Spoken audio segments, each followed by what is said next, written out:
All right, up first is a little bit of self-massage. Really roll through those muscles. Just by doing that a little bit on every body part, they'll be a little bit longer, and longer is what we need, longer and stronger in our positions on the bike. So start with just on your upper back. It's always a good one I like to do. You can even open up your arms, stretch through, even use it just to open up the chest, kind of hang out. And let everything stretch through here. Really important on the bike that we crunch over too much, which we don't want to do. We want to keep those abs long. So even just hanging out here for a second, can relax everything, would work. You can also roll in that upper back. All right, from there, take it down to low back on either side of the spine. So, right on each side, so you'll want to turn your body just a little bit. There's a muscle called the QL. It attaches up on your spine and down by your legs. Let's get on that.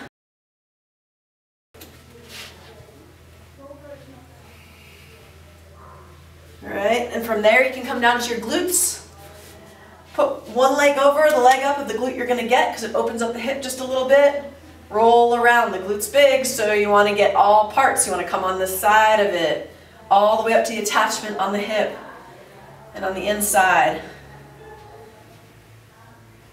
All right, and then from there, come on down to the hamstring. All the way up to the attachment. You might want to sit on the attachment just a little bit and really get it in there, side to side, back and forth, and then just give it some nice long swoops. We want to get all the way up and all the way down to where it's going to attach down here as well. And if there is a tighter spot or a knot you can feel, you can just hang out on that for just a little bit like that. You'll want to get all the parts of that hamstring. So not just right down the center, but just to the outside of that leg and just to the inside of that leg. So all of those. From here you can head down to the calf and the soleus. The more we do down there, the more really good ankle motion we're going to have if we keep the soleus, the lower part of the calf opened up and allowing that ankle to move. So rolling through that calf a little bit, again, on either side is good, up and down. And then why don't you just hang out on that, and I think we did this in camp, big circles with the ankle, being sure that the knee doesn't move. You might want to hold it in place, that the knee stays there and the ankle just moves. 5 big circles to one side, 5 big circles to the other side. And then how about 5 times where you flex and extend and flex and extend. The ability to be able to have flexion through here is really important for that pedal stroke, as a lot of you guys found out too on the overhead squat. If this is limited, it's going to cause limitations up here. So want to keep that nice and mobile. Again, 5 times one way, 5 times the other, and straight up and straight down. Go ahead and repeat that on both sides, right? So you're going to get the low back here, you're going to get your glute, hamstring, on down, all the way on the right side. Let's also, though, switch to the side. So you know where your IT band is. Want to keep that nice and long. The key here is, if we keep our straight lines on the bike, then that IT band will never give us issues. So if it is sore, don't just keep foam rolling it. Make sure you're straightening out those straight lines in your squat patterns and on your pedal stroke. All right, from here you can roll right over to the quad.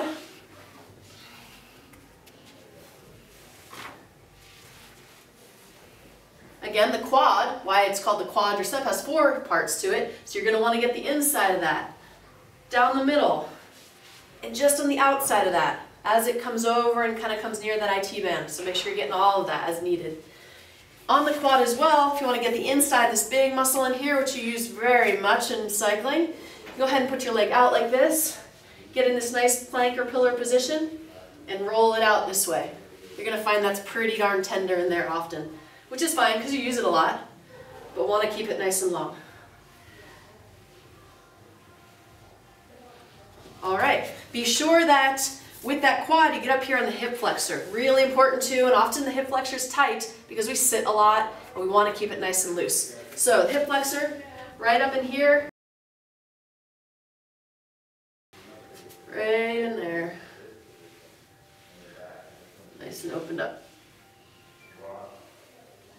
All right, those are a couple couple options. We're gonna go to the upper body just a little bit. The lats. Really important to have nice long length through there. Again, we're sitting all day, we're on the bike, we keep them short, but we want to keep them nice and long.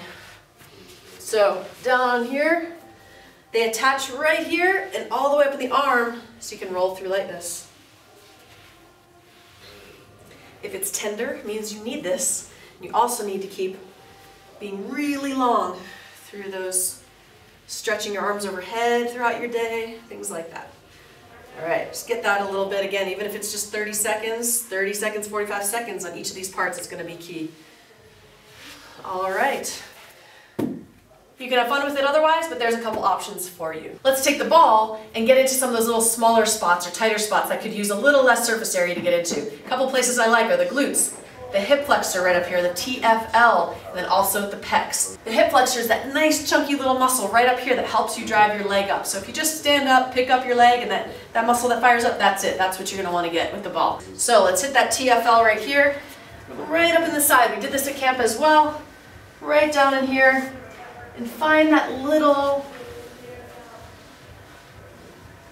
spot right up in there. You don't have to be too specific, but anywhere up in there that you can get that's attached to that pelvic bone. Okay, the glute, then, anywhere on that glute will be helpful to get. So again, let's bring that leg up and over so you open up the hip joint just a little bit to get those deep internal rotators, which are really important and often get tight, and roll around anywhere on there. Make sure you get up and around on the attachments on that bone up top, your pelvis bone, and all the way around.